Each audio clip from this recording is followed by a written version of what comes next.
Former PickMes shares share their horror stories, part 2. Let's go. Years ago, I met a very successful bloke, think very prestigious career on a dating app. Enjoy the numbered pick me behaviors down below.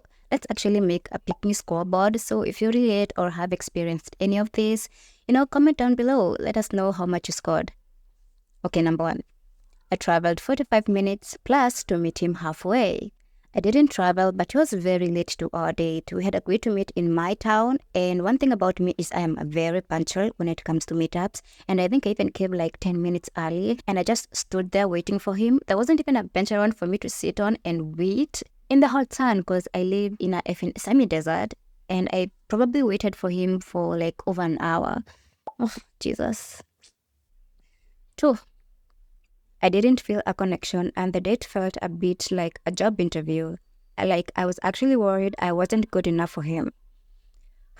So in part 1, I mentioned I was fat my whole childhood, and I wasn't the first girl that guys would approach. So yeah, sometimes I did feel like I was not good enough when a guy talked to me, which is sad, 3. He was relatively handsome. His job was impressive and for a good cause, and he was nice to me, but it didn't seem like he actually liked me as much as if I was just a friend he was talking to about how much he liked his job. Oh, yeah. I've definitely talked to guys who go on and on about their hobbies or their passions and their jobs and didn't ask me any questions about my life, which is fine for me because I like listening more than talking, but damn, at least show some interest in my life. And I wasn't really sure if they wanted me relationship-wise. Sexual-wise, yeah, you can always tell when a guy wants your body, but definitely experienced and tolerated mixed signals. 4. We also paid for our own coffees when I was a poor student working for under £10,000 a year, and I'm sure he was making well over 6 figures. No, I've never experienced this. I've never paid for something with a romantic interest. My first ex. 5. Pick me self-believed, not making men feel like I am indebted to them. So I believed in paying for my own stuff anyway to protect myself. So for a while, I also felt like this, especially with the whole feminist movement, which is ironic because I never even went on dates or interacted with men that much. 6. After the date, he would take a while to text me and blamed work. I remember waiting with bated breath even though he didn't excite me that much, and I didn't feel that emotional or physical connection. Oh yeah, I think everyone has sat by the phone waiting for that someone to call or text them, and it sucks, even if you don't like them that much, because why is that? Is it a fear of rejection maybe? And rejection from what? A friendship? A relationship? More than a friendship, but not a relationship? Oh, Jesus. 7. Finally, he texted me for another date and how much he really wanted to see me. Second date comes and I travel over an hour to see him halfway. 8. On the second date, he paid for my 2-pound single hard cider but treated me like a platonic lad friend and told me how much he liked another dating site over the one we met on. He said he liked how to fill out his profile and such. This was obviously a huge turnoff and started striking me as really self-absorbed. Then we talked a bit over some mini golf and such. Again, he was such an amiable fellow. Smiled, laughed, talked, but I wasn't feeling the connection. Scarcity mindset Sally tried to make the best of it.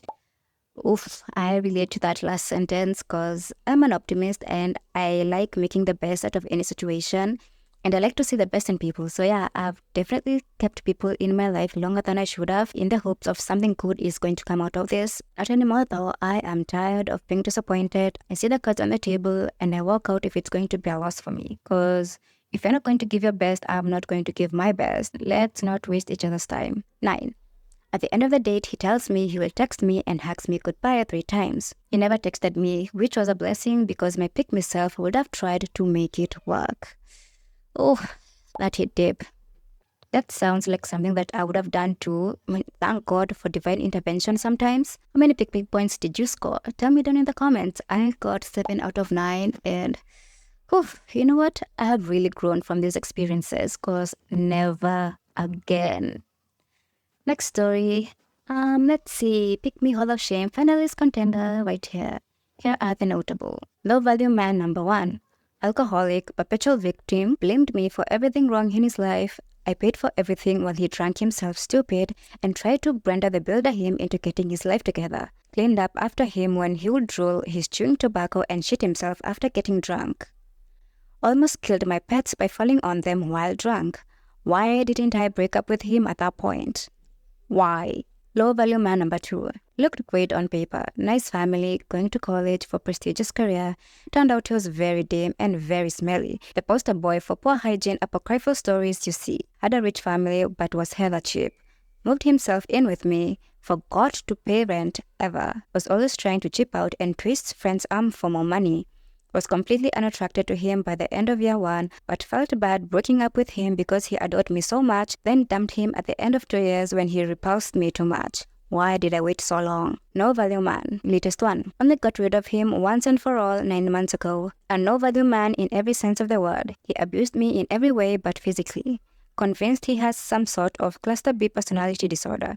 Borderline or narcissist. I came out of that relationship a shell of my former self, and we broke up every month or so. I backslid after 6 months apart at the end of last year, and surprise, surprise, scrotes don't change. And I was dumb enough to fall for his promises of change. Spoiler alert, no change whatsoever happened. Block and delete, best decision of my life. While I was completely shattered and broken as a person after the no-value man, it was a come-to-Jesus moment in my life. I picked myself up and asked myself why these unsatisfactory and one-sided relationships were a common thread in my life. Long story short, it's a lifelong pattern of codependency from my narcissistic father and always chasing after unavailable men. Lots of reflection, work, and therapy later, I can now have a civil conversation with my father without giving in into his manipulation or melting down. Big boss fight finally defeated. Sprinkled between all of these notable examples was me being the lip femme cool girl who was totally fine with casual sex. I wasn't at all, being used and very hurt by various men. So there you have it. I'm living my best life now. I bought my own house, have hobbies I love, working towards a more fulfilling career surrounded by friends and family. I am much more sure of who I am as a person and my boundaries.